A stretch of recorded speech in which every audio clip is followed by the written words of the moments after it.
اللہ پاک کی بارگاہ میں حاضری سے حیا کرنا، اللہ کی بارگاہ میں اپنے گناہوں کے ساتھ پیش ہونے پر شرمندہ ہونا، یہ بھی اے میرے پیارے اسلامی بھائیوں عقیدہ توحید اور ایمان کی دلیل ہے کہ اللہ ہے، اس کی بارگاہ میں حاضر ہونا ہے، وہ پکڑ سکتا ہے، وہ سزا دے سکتا ہے۔ بندہ ڈرے، دعائیں کرے کہ اے اللہ مجھے قیامت کے دن کی شرمندگی اور اے اللہ قیامت کے دن کی پکڑ سے بچائیو۔ اللہ اکبر۔ اور دیکھو اللہ نے کس بات پر بخش دیا، بے نیاز ہے نا۔ فارسی کا ایک مقولہ ہے نا، رحمت حق بہا نمی جویت، اللہ کی رحمت قیمت طلب نہیں کرتی، رحمت حق بہا نمی جویت، فرمایا رحمت حق تو بہانے تلاش کرتی ہے کہ کس بات پر میرے بندے کو بخش دیا جائے۔ یہ اللہ کی بارگاہ میں جو پیش ہونے کا خوف ہے نا، ایک حدیث کا خلاصہ ہے، میرے آقا فرماتے ہیں بندہ گناہ کرتا ہے اور اس کے بعد توبہ کرتا ہے اور اللہ کی بارگاہ میں معافی مانگتا ہے، اللہ فرماتا ہے میرے فرشتوں گواہ ہو جاؤ، میرا بندہ یہ مان رہا ہے کہ کوئی ہے جو پکڑنے والا ہے، کوئی ہے جو سزا دینے والا ہے، اسی لیے یہ معافی مانگ رہا ہے، اے فرشتوں گواہ ہو جاؤ میں نے اپنے بندے کی بخشش فرما دی ہے۔ یہ توبہ کرنا ہے نا، جو معافی مانگنا ہے، یہ سبمشن ہے، یہ سپردگی ہے کہ بندہ ہوں گناہگار ہوں مولا، ہو گئے خطا مگر تو رب ہے، اے اللہ تو چاہے تو مجھے جہنم میں ڈال سکتا ہے، مگر اس خطا کار بندے کی تمنا یہ ہے، التجا یہ ہے، اے کروڑوں ماؤں سے زیادہ اپنے بندوں پر مہربان، اپنے اس بندے کی بخشش فرما دے، اپنے عمل پر نہیں کہ میں نے نیکیاں کر لی، میں نے حج کر لیا، میں نے عمرے کر لیے، میں نے تلاوت کر لی، میں بخشا جاؤں گا، نہیں، کبھی زندگی میں یہ خیال مت لانا ہم عمل سے نہیں ہم رحمت سے بخشے جائیں گے۔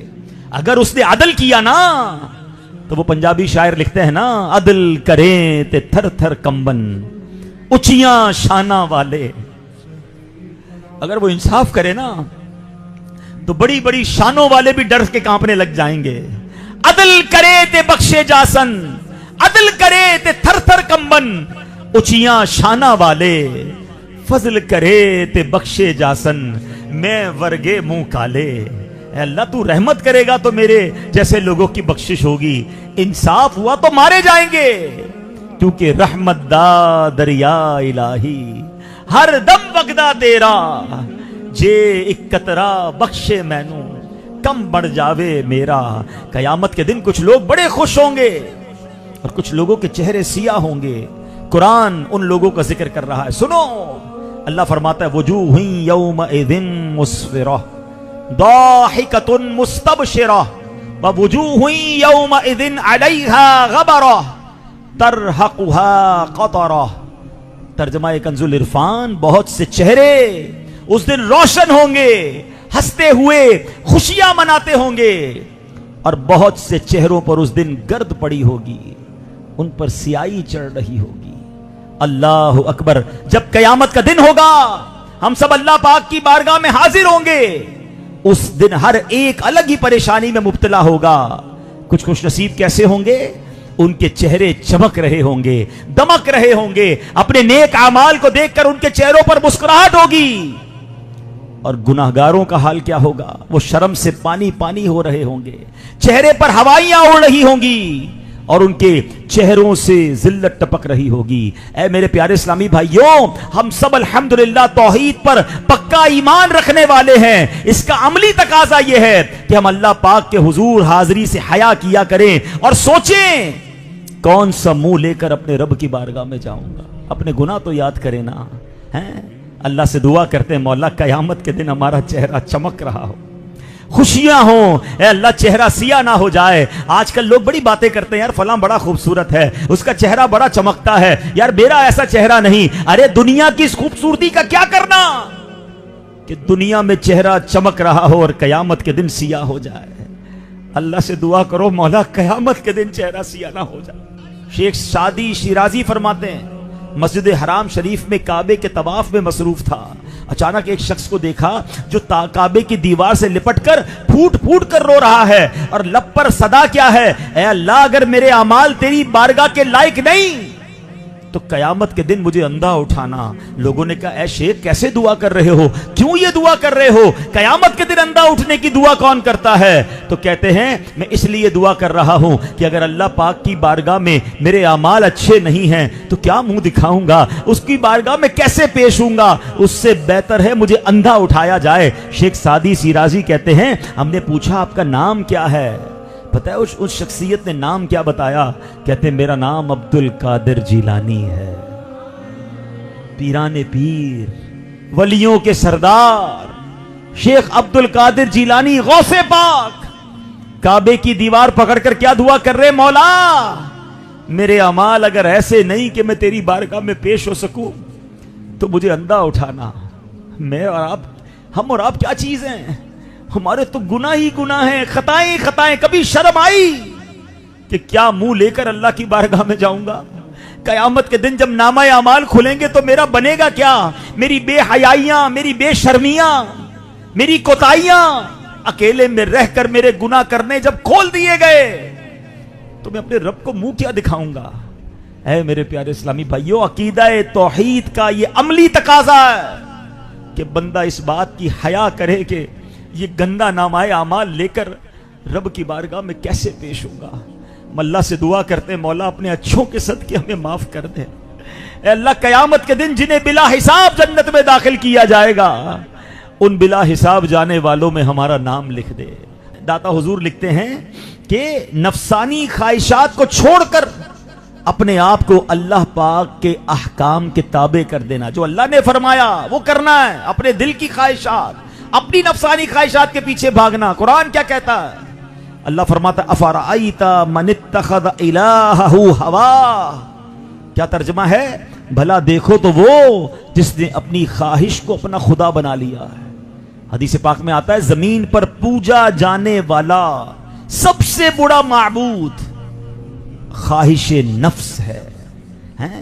گناہ کا دل ہو گیا، اب گناہ کرنا ہے۔ آج حرام کھانے کا دل ہو گیا، حرام کھانا ہے۔ آج بری محفل میں جانے کا دل ہو گیا، وہاں جانا ہے، روکنا نہیں اپنے آپ کو، جو جی چاہا وہ کرنا ہے، چاہے اس کرنے میں رب راضی ہے، رب ناراض ہے۔ ظلم کرنے کا جی چاہا تو ظلم کرنا ہے، کسی کو ستانے کا جی چاہا اس کو ستانا ہے۔ اللہ اکبر، اپنی خواہشات کے پیچھے بندہ برباد ہو گیا۔ اے میرے پیارے اسلامی بھائیوں، یہ وہ عمل ہے جو انسان کو رب سے دور کر دیتا ہے۔ ہم آج ذرا غور کریں نا، ہماری زندگی کا مقصد ہی ایک ہے، بڑا گھر بنانا ہے، بڑی بلڈنگ بنانی ہے، اور مال بنانا ہے، قیمتی گاڑیاں لینی ہے، عزت ہونی چاہیے، واہ واہ ہونی چاہیے، ارے جناب پاپولر ہونا چاہیے۔ نہیں جناب، مجھے تو قومی اسمبلی کا ممبر بننا ہے، مجھے منسٹر بننا ہے، مجھے جناب حکومت میں آنا ہے، اور اس کے لیے جو غلط کام کرنا ہے اس کے لیے میں تیار ہوں۔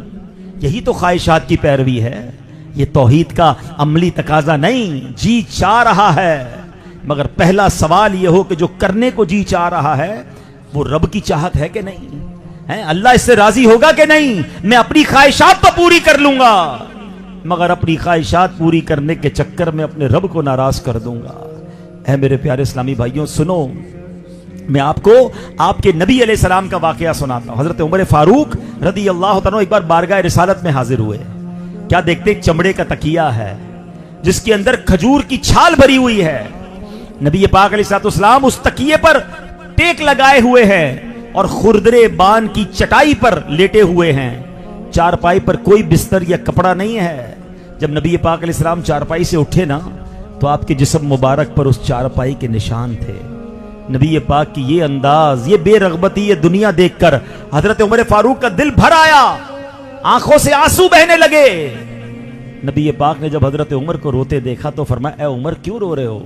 کہتے حضور خدا کی قسم میں جانتا ہوں کہ آپ اللہ پاک کے رسول ہیں، بارگاہ الہی میں آپ کا بڑا اونچا مقام ہے، آپ کیسر و کسرا یعنی ایران اور روم کے بادشاہوں سے زیادہ عزت والے ہیں۔ یا رسول اللہ صلی اللہ علیہ وسلم، مجھے رونا اس بات پر آیا کہ کیسر و کسرا کے بادشاہ تو عیش کریں، اپنے محلات میں لگزریز میں رہیں، اور حضور آپ اللہ کے رسول ہونے کے باوجود ایسی زندگی گزار رہے ہیں۔ آپ کے پاس تو نہ پراپر بستر ہے، نہ جناب اس طرح کے گھر ہیں، نہ مکان ہیں، نہ بیڈ رومز ہیں۔ میں حدیث کا خلاصہ بیان کر رہا ہوں، نبی پاک کا فرمان سنیے۔ اللہ کے حبیب فرماتے عمر کیا تم اس بات پر راضی نہیں کہ ان غیر مسلموں کے لیے دنیا ہے اور ہمارے لیے آخرت ہے. بس آج یہ بات سمجھ جائیے, ہمارے لیے کیا ہے؟ آخرت ہے, دنیا ہمارے لیے نہیں ہے. ہم دنیا اچھی کرنے کے چکر میں اپنی آخرت برباد کر دیتے ہیں. بے وقوف ہے وہ شخص کہ جس دنیا میں چند سال رہنا ہے. کہ آپ کے سامنے جنازے نہیں اٹھ رہے؟ ہر روز خبر آتی ہے, کہیں 20 سال کا نوجوان, کہیں 25 سال, کہیں 30 سال, 40-50 سال کی عمر میں اکثر لوگ چلے جاتے ہیں. جی ہاں, آپ بھی جانے والے ہیں اور میں بھی جانے والا ہوں. عقل مند کون ہے؟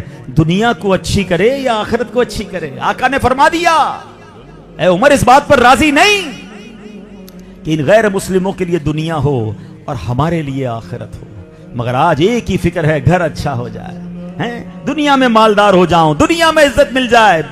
بے شک حلال کے طریقے سے مال کمانا ہر حال میں برا نہیں, لیکن اس مال کمانے کے چکر میں, دنیا بنانے کے چکر میں, نام بنانے کے چکر میں کہیں رب کو ناراض مت کر بیٹھنا. حالانکہ نبی پاک کس طرح ان دنیاوی عیش و عشرت سے دور رہتے تھے. کئی بار نعت میں یہ اشعار سنے ہوں گے نا کہ سلام اس پر کہ جس نے بے کسوں کی دستگیری کی, سلام اس پر کہ جس نے بادشاہی میں فقیری کی, سلام اس پر کہ جس کے گھر میں چاندی تھی نہ سونا تھا, سلام اس پر کہ سادہ بوریا جس کا بچھونا. بتائیے نا, ہم تو اس آقا کے امتی ہیں اور ہم کہیں ملاوٹ کر لو کوئی بات نہیں, جھوٹ بول لو کوئی بات نہیں, رشوت کھا لو کوئی بات نہیں, مال بنا لو, مرنا نہیں. یہ ملاوٹ کرنے والے کو مرنا نہیں, یہ رشوت لے کر لوگوں کے اوپر ظلم کرنے والے کو مرنا نہیں, یہ جناب جھوٹ بول کر دھوکہ دے کر مال بیچنے والے کو مرنا نہیں. ارے مرنا تو بات کی بات ہے. ہم نے اپنی آنکھوں سے دیکھا ہے, جو ظلم کر کے مال کماتا ہے دنیا میں بھی آفت میں مبتلا ہوتا ہے. اپنے بچوں کے اندر, اپنی فیملی کے اندر وہ پرابلمز دیکھتا ہے. یہ حرام کا مال آتا بھی تیزی سے ہے اور پھر چلا بھی ایسے ہی جاتا ہے. کیا کرنا ہے اس کو؟ یہ دیکھو کہ کہیں آخرت برباد نہ ہو جائے. تیسرا تقاضا, ہاں عقیدہ توحید کی بات ہو رہی ہے نا, تیسرا عملی تقاضا کیا ہے؟ راضی بر رضا رہنا. یعنی داتا گنج بخش فرماتے ہیں عملی توحید یہ ہے کہ بندہ اللہ پاک کی مرضی کے سامنے ایسے ہو جیسے مردہ غسال کے ہاتھ میں ہوتا ہے. آپ نے دیکھا جب کسی مردے کو کوئی غسل دے رہا ہو, مردے کی کچھ نہیں چل رہی, وہ کروٹ دیتا ہے تو مردہ کروٹ لے لیتا ہے, وہ ہاتھ اٹھاتا ہے تو مردے کا ہاتھ اٹھ جاتا ہے, وہ پیر اٹھاتا ہے تو مردے کا پیر اٹھ جاتا ہے. یعنی مردہ بالکل غسل کرنے والے غسال کے ہاتھ میں ہوتا ہے. کیا پیاری مثال دی کہ بندہ اللہ پاک کی مرضی کے سامنے ایسے ہو جیسے مردہ غسال کے ہاتھ میں, جیسے غسل دینا ہے اے اللہ جیسے تیری مرضی, جیسے رکھے میں راضی, کوئی کھٹکا دل میں نہ لائے. اس بات کو سمجھنے کے لیے ایک واقعہ سمجھ لیں, پھر بات اور سمجھ آ جائے گی. پہلے کے زمانے میں غلاموں کی خرید و فروخت ہوتی تھی. تو ایک مرتبہ حضرت ابراہیم بن ادم رحمۃ اللہ تعالی علیہ کو ایک غلام کی ضرورت محسوس ہوئی. اب بازار تشریف لے گئے اور آپ نے غلام خریدا, گھر لے آئے. غلام سے پوچھا تمہارا نام کیا ہے؟ اب وہ غلام تھا نا, غلام کہتا ہے جس نام سے پکاریں گے آپ وہی میرا نام ہوگا. غلام کا کیا نام ہوتا ہے؟ آپ آقا ہیں, آج سے جو آپ نام دے دے وہی میرا نام. فرمایا کھانا کیا کھاتے ہو, کھانے میں کیا عادی ہو؟ اللہ اکبر. غلام کہتا ہے جو آپ کھلا دیں گے میں کھا لوں گا. آقا ہے نا آپ, میں تو غلام, جو آپ کھلائیں گے وہی میرا کھانا. فرمایا کوئی خواہش ہے تو وہ بتا دو. غلام کہتا ہے کہ جو آپ کی خواہش ہے وہی میری خواہش ہے. غلام کی کیا خواہش ہوتی ہے, آپ آقا ہیں, جو آپ کو پسند وہی مجھے پسند.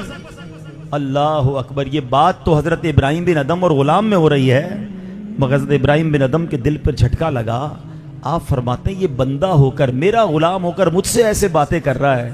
اگر میرا اور میرے رب کا رابطہ بھی ایسا ہی ہو جائے کہ اللہ جس حال میں تو رکھے اس حال میں راضی ہے, اللہ جو تو نام دے وہ نام میں راضی, اے اللہ جس حال میں تو راضی اس میں راضی. بتاؤ یہ ہے بندگی, یہ ہے اللہ پر بھروسہ کرنا. ہم کہتے تو ہیں میں اللہ کی مانتا ہوں, ہم کہتے میں رب کو مانتا ہوں, مگر سچ بات یہ ہے کہ ہم زبان سے تو رب کو رب مانتے ہیں. اگر کوئی دل سے رب کو رب مانے نا تو اس کا تقاضا یہ ہے کہ رب جس حال میں رکھے میں اس حال میں راضی. ہاں یہ ہے تھوڑی مشکل بات. ایک جملہ سن لو, ایک بڑا پیارا جملہ ہے. عام لوگ جو ہم لوگ ہیں نا, ہم دعا پتہ کیا کرتے ہیں, اے اللہ اس حال میں رکھ جس حال میں میں راضی. ہاں ہم یہ کہتے نہیں ہیں, مگر اب کیا کہتے ہیں, اللہ بیماری دور کر دے, کاروبار میں برکت دے دے، اولاد دے دے، اولاد بیمار ہے اس کی بیماری دور کر دے، فلاں سوسائٹی میں گھر مل جائے، اے اللہ وہ پلاٹ نہیں بک رہا اچھے داموں میں بک جائے۔ ہماری تو ڈیمانڈ ہی ختم نہیں ہو رہی نا، ہم اللہ سے یہ مانگ رہے جس پہ ہم راضی ہیں۔ یہ عام لوگوں کی دعا ہے، اور جو اللہ والے ہوتے ہیں نا ان کی پتہ ہے کیا دعا ہوتی ہے؟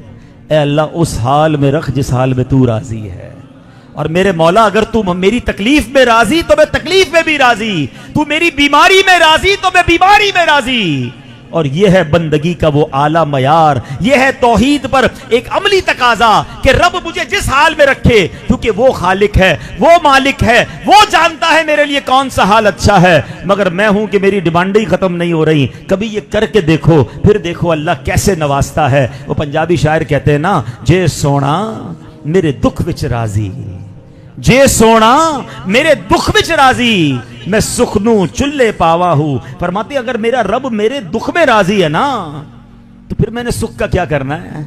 اللہ میرے دکھ میں راضی تو میں بھی اس دکھ میں راضی۔ اور ایک بات اور یاد رکھنا، آپ میں سے ہو سکتا ہے کوئی بیمار ہوگا، کوئی قرضے میں ہوگا، کوئی غریب ہوگا، وہ سوچتا ہوگا یار میں تو غریب ہوں، میں بیمار ہوں، اللہ نے مجھے اس حال میں رکھا ہے۔ یہ اطمینان رکھنا ضروری ہے، یہ یقین رکھنا ضروری ہے کہ یہی حال میرے لیے بہتر ہے، کیونکہ وہ خالق بہتر جاننے والا ہے۔ اس کو ایک ایگزامپل کے ذریعے سمجھیں۔ حضرت عیسیٰ علیہ السلام ایک بار ایک تالاب کے قریب سے گزرے، سارے بچے نہا رہے تھے، سوئمنگ کر رہے تھے، بچے انجوائے کر رہے تھے۔ ایک بچہ کونے پہ بیٹھا افسردہ نابینا بیٹھا تھا، اس کو نظر ہی نہیں آ رہا تھا کچھ۔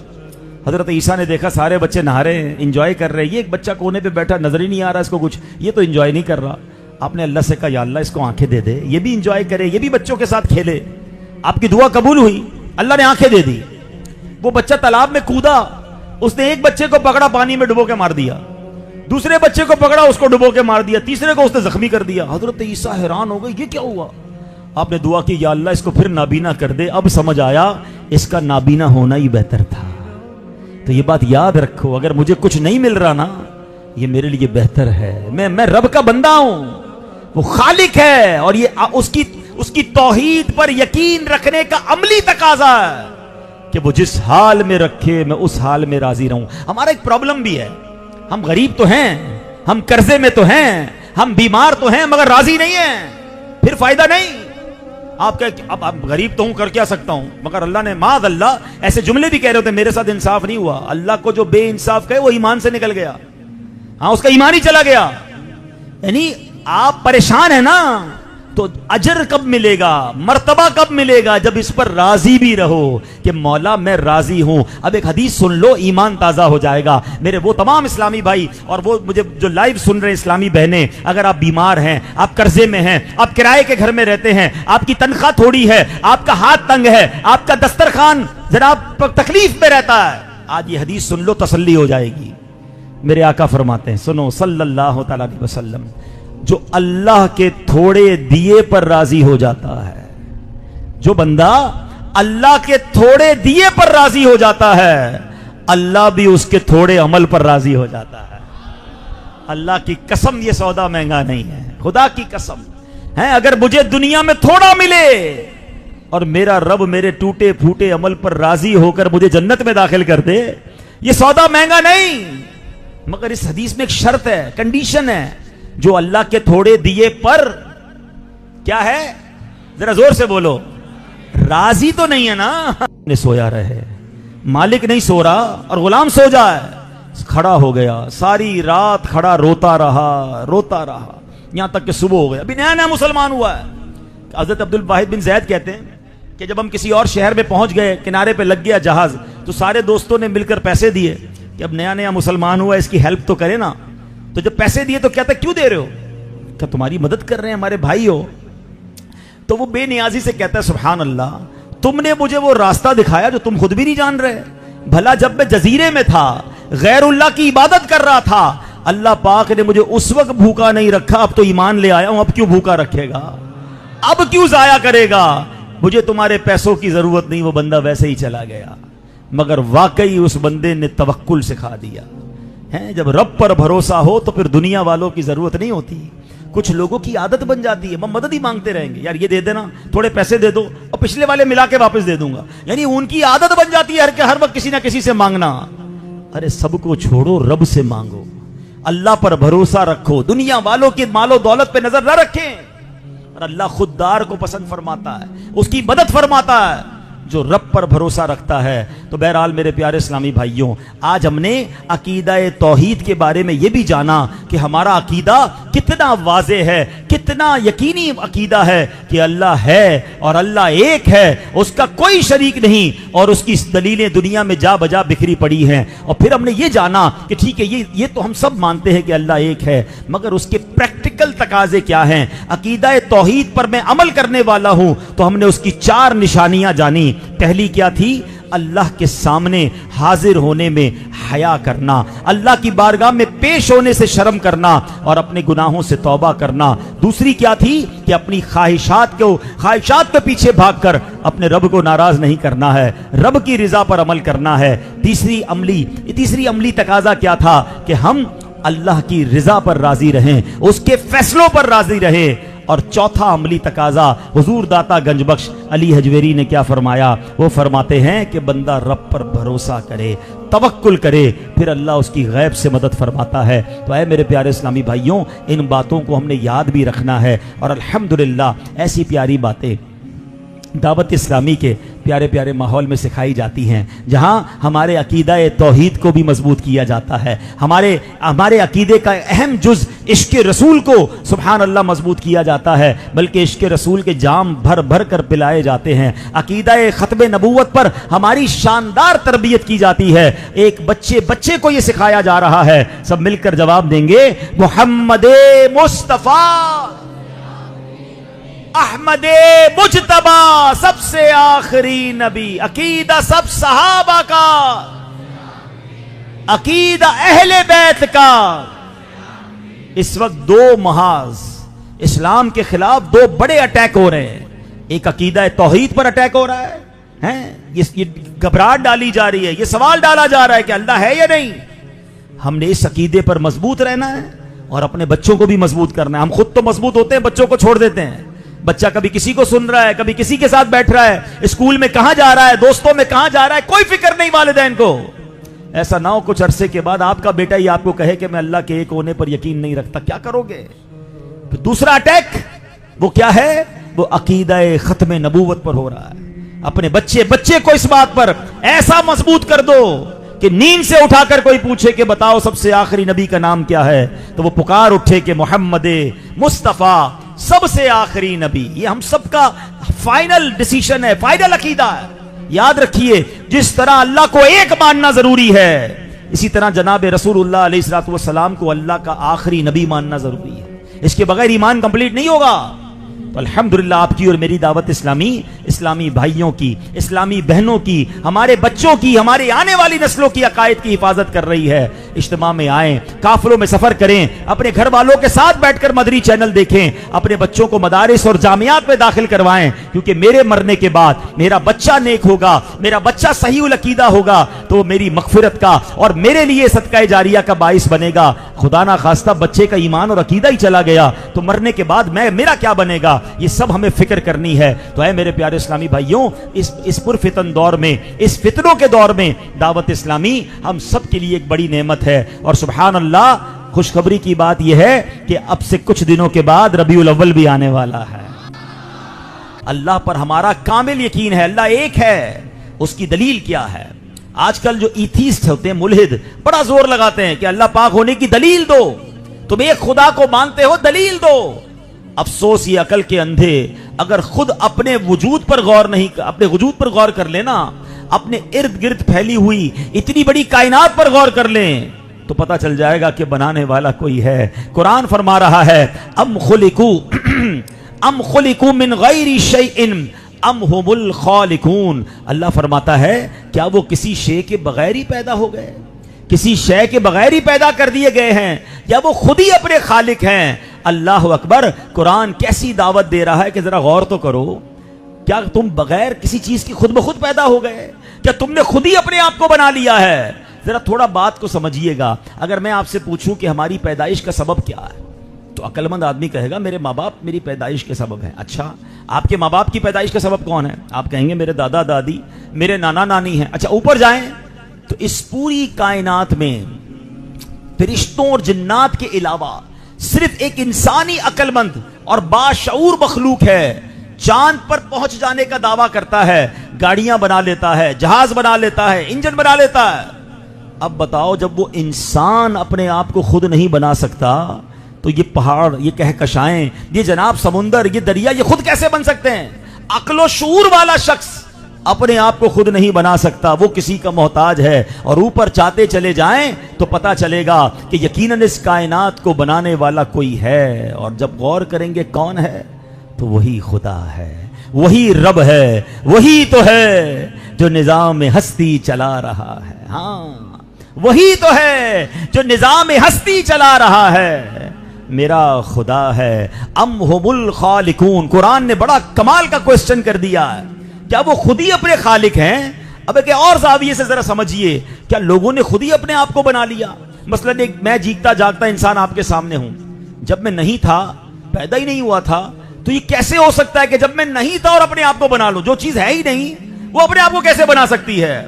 تو پتہ چلتا ہے میرے پیارے اسلامی بھائیوں، یہ پاگلوں والی بات ہے۔ انسان جب نہ ہوتے ہوئے اپنے آپ کو نہیں بنا سکتا تو سائنس مانتی ہے کہ دنیا پہلے نہیں تھی، بعد میں پیدا ہوئی ہے۔ تو سوچئے ایک جیتا جاگتا انسان اپنے آپ کو نہ ہوتے ہوئے نہیں بنا سکتا، تو اتنی بڑی دنیا جو پہلے نہیں تھی بعد میں بنی، وہ خود بخود کیسے بن سکتی ہے؟ یقیناً جس نے یہ کائنات بنائی ہے وہی تو خدا ہے۔ یعنی میں اور آپ دلیل ہیں رب کے ایک ہونے کی، میں اور آپ دلیل ہیں کہ اللہ ہے جس نے یہ سب کچھ بنایا ہے۔ اللہ اکبر، سبحان اللہ۔ شاعر لکھتے ہیں نا، تعریف اس خدا کی جس نے جہاں بنایا، کیسی زمین بنائی، کیسا آسماں بنایا، پاؤں تلے بچھایا، کیا خوب فرش خاکی، اور سر پہ لاج وردی ایک سائباں بنایا، خوش رنگ اور خوشبو گل پھول ہیں کھلائے، اس خاک کے کھنڈر کو کیا گلستاں بنایا، ہر چیز سے ہے تیری کاریگری ٹپکتی، یہ کارخانہ تو نے کب رائے گا بنایا۔ اللہ نے ہر چیز میرے پیارے اسلامی بھائیوں سبحان اللہ کمال کی بنائی۔ اب امام اعظم ابو حنیفہ، آپ تو کروڑوں حنفیوں کے پیشوا ہیں، آپ کے دور میں بھی کچھ ملحدین نے سر اٹھایا اور کہتے ہیں اللہ نہیں ہے دنیا میں، کوئی خالق نہیں ہے، دنیا خود ہی بن گئی ہے۔ امام اعظم دلیلیں دے دے کر ان کا رد کرتے۔ اب ان کو اپنے اس خیال کو آگے بڑھانا تھا، امام اعظم کے دشمن ہو گئے اور انہوں نے پلان کیا کہ امام اعظم پر حملہ کر کے آپ کو شہید کر دیں گے، یہ راہ میں رکاوٹ ہیں، یہ لوگوں کو اللہ کی طرف بلاتے ہیں، ہمارا ماننا اللہ نہیں ہے، اور یہ کہتے ہیں اللہ ایک ہے، اللہ موجود ہے۔ تو امام اعظم کو شہید کرنے آئے۔ امام اعظم نے کہا کیوں آئے ہو؟ کہا آج آپ کو دنیا سے بھیج دیں گے، قتل کر دیں گے۔ کہا ٹھیک ہے، جان لینے آئے ہو نا، ایک سوال کا جواب دے دو پھر میری جان لے لینا۔ کہتے کیا بات ہے؟ کہتے میں بڑی الجھن میں ہوں۔ کہتے اچھا کیا سوچ ہے آپ کی؟ امام اعظم فرماتے ہیں کہ ایک بہت بڑی کشتی ہے، طرح طرح کا تجارتی سامان اس پہ لدا ہوا ہے، کوئی چلانے والا نہیں ہے، اس کو کوئی نگہبان نہیں ہے، لیکن یہ کشتی مسلسل سفر کر رہی ہے، سمندر کی طوفانی موجوں کو چیرتی جا رہی ہے، کسی رکنے کی جگہ پر رکتی ہے، چلنے کی جگہ پر چلنے لگتی ہے، کہیں سامان اترتا ہے، کہیں سامان چڑھ جاتا ہے، مگر کشتی چلانے والا کوئی نہیں۔ تو جو دہریے تھے نا، کہتے ہیں کہ آپ کا لگتا ہے دماغ خراب ہو گیا ہے، موت سے پہلے گھبرا گئے آپ، یہ کیسے ہو سکتا ہے اتنی بڑی کشتی بغیر چلانے والے کے چل جائے، کسی جگہ پر رک بھی جائے، چلنے والی جگہ پر چل بھی جائے، آپ کی طبیعت ٹھیک نہیں۔ امام اعظم فرماتے ہیں تم تو مجھے قتل کرنے آئے تھے، اور اس لیے آئے تھے کہ میں اللہ کے ہونے کا اقرار کرتا ہوں، تم انکار کرتے ہو۔ بتاؤ ایک چھوٹی سی کشتی بغیر کسی کے چلانے والے کے چل نہیں سکتی، یہ اتنی بڑی دنیا بغیر کسی کے چلانے والے سے کیسے چل سکتی ہے؟ وقت پر سورج غروب ہو رہا ہے، وقت پر سورج طلوع ہو رہا ہے، وقت پر جناب نمازوں کے اوقات آ رہے ہیں، سردیوں کے موسم میں سردی آ رہی ہے، گرمی کے موسم میں گرمی آ رہی ہے، بارشوں کے موسم میں بارش پڑ رہی ہے، اور بارش سے کھیتیاں جنم لے رہی ہیں۔ اللہ اکبر۔ امام اعظم نے کہا کہ بتاؤ یہ ساری کائنات بغیر کسی چلانے والے کے چل سکتی ہے؟ یہ بات سن کر جو شہید کرنے آئے تھے کلمہ پڑھ کر مسلمان ہو گئے۔ آج بھی یہ بے عقل لوگ ہیں جن کو اللہ کی ذات سمجھ نہیں آتی۔ ارے اللہ کی ساری قدرت کا جو کارخانہ ہے، یہ پکار کر کہہ رہا ہے کہ کوئی تو ہے جو نظام ہستی چلا رہا ہے، میرا خدا ہے، دکھائی بھی دے دکھائی بھی نہ دے، نظر بھی جو آ رہا ہے، وہ میرا خدا ہے۔ تو اے میرے پیارے اسلامی بھائیوں، عقیدہ توحید کو مضبوط کرنا ہے، اور یہ عقیدہ توحید ہمیں سورہ اخلاص سکھا رہی ہے۔ اب میرے پیارے اسلامی بھائیوں، یہ تو بات ہو گئی عقیدہ توحید کی، جو یقیناً ہم بار بار سنتے ہیں اور بچپن سے سنتے چلے آ رہے ہیں۔ اپنے اور اپنے بچوں کے اس عقیدہ توحید کو مضبوط کرنا ہے، مگر آج صرف اللہ کے ایک ہونے اور اللہ کے ہونے پر بیان میں دلائل نہیں دینے، بلکہ آج عقیدہ توحید کے کچھ عملی تقاضوں پر بات کرنی ہے۔ ہم زبان سے تو کہتے ہیں اللہ ایک ہے، زبان سے کہتے ہیں اس کی کوئی اولاد نہیں ہے، وہ کسی کا بیٹا نہیں ہے، بالکل ٹھیک ہے، مگر اب اس کے کچھ پریکٹیکل تقاضے بھی ہیں کہ کیا میرے اور آپ کا عمل بھی بتا رہا ہے کہ اللہ کی توحید پر ہمارا یقین کامل ہے؟ وہ عمل کیا ہونا چاہیے؟ ایکچولی توحید کے عملی تقاضے کیا ہیں؟ آج ہم نے وہ سیکھنا ہے۔ شاعر مشرق نے کہا نا، خودی کا سر نہاں لا الہ الا اللہ، یعنی انسان کی چھپی ہوئی صلاحیتوں کو باہر نکال کر اسے ترقی کی معراج پر پہنچانے والی چیز کیا ہے؟ لا الہ الا اللہ، اللہ کے سوا کوئی معبود نہیں ہے۔ یوں کہیے عقیدہ توحید صرف ایک عقیدہ نہیں، بلکہ یہ ایک پورا نصاب ہے، یہ ایک پوشیدہ طاقت ہے جو انسان کو انسانیت کی حدود سکھاتی ہے۔ یہ عقیدہ انسان کو انسان بننا سکھاتا ہے، یہ عقیدہ انسان کو ترقی اور کامیابی کی ان اعلیٰ ترین بلندیوں تک لے جاتا ہے کہ اس عقیدے کے بغیر ان بلندیوں کا تصور بھی نہیں کیا جا سکتا۔ اب آئیے ہم اس کے کچھ عملی تقاضوں کی طرف چلتے ہیں۔ داتا حضور سبحان اللہ، جن سے ہم سب کو پیار ہے، اور اسی مہینے میں آپ کا عرس بھی بنایا جاتا ہے، آپ نے ایک بڑی کمال کی کتاب لکھی، کشف المحجوب۔ اس کتاب میں عقیدہ توحید کے آپ نے کچھ عملی تقاضے بیان کیے۔ حضور داتا گنج بخش نے عقیدہ توحید کو جہاں ڈسکس کیا نا، وہاں ایک حدیث بیان کی، اللہ سے محبت، اللہ کی بارگاہ میں حاضر ہونے میں شرمندہ ہونا، اللہ کی بارگاہ میں اپنے گناہوں کو یاد کر کے حیا کرنا، یہ عقیدہ توحید کا ایک عملی تقاضا ہے۔ ایک شخص تھا، حدیث پاک داتا حضور نے اپنی کتاب میں کیا لکھی کہ ایک شخص اللہ پر یقین تو رکھتا تھا، عقیدہ توحید پر پکا ایمان تھا، مگر تھا بڑا گناہگار، نیکی کوئی نہیں تھی، اللہ کو ایک مانتا تھا، اللہ کو مانتا تھا مگر گناہ بڑے تھے۔ مرنے کا وقت آیا تو بچوں سے کہتا ہے ایسا کرنا، میرا انتقال ہو جائے، میری لاش کو جلا دینا اور اس کی خاک کو ہوا میں اڑا دینا، اور آدھی خاک ہوا میں اڑا دینا اور آدھی خاک دریا میں بہا دینا۔ اس کا انتقال ہوا، بچوں نے ایسے ہی کیا، جلایا، راکھ کو اڑا دیا، مگر میرا رب تو ہر شے پر قادر ہے نا، اس نے راکھ کو حکم دیا، دوبارہ جمع کی گئی، راکھ جمع ہوئی، مجسمہ بنا۔ اللہ نے پوچھا، اے بندے یہ وصیت کیوں کی تھی؟ تو مسلمان تھا، اپنے آپ کو جلانے کی وصیت کیوں کر دی؟ بندہ کہتا یا اللہ میں تو اتنا گناہگار تھا، ایک بھی نیکی نہیں تھی، مرنے کے بعد تیری بارگاہ میں حاضری میں حیا آتی تھی، کیا منہ دکھاؤں گا مولا تیری بارگاہ میں، اس لیے میں نے اپنے بچوں کو وصیت کی کہ میری راکھ بھی ہوا میں اڑا دینا۔ اللہ اکبر، حدیث پاک کے الفاظ ہیں، اس بندے کا یہ حیا کرنا، اللہ کی بارگاہ میں حاضر ہونے پر شرمندہ ہونا، یہ اللہ کو ایسا پسند آیا کہ رب کریم نے اس کی بخشش و مغفرت فرما دی۔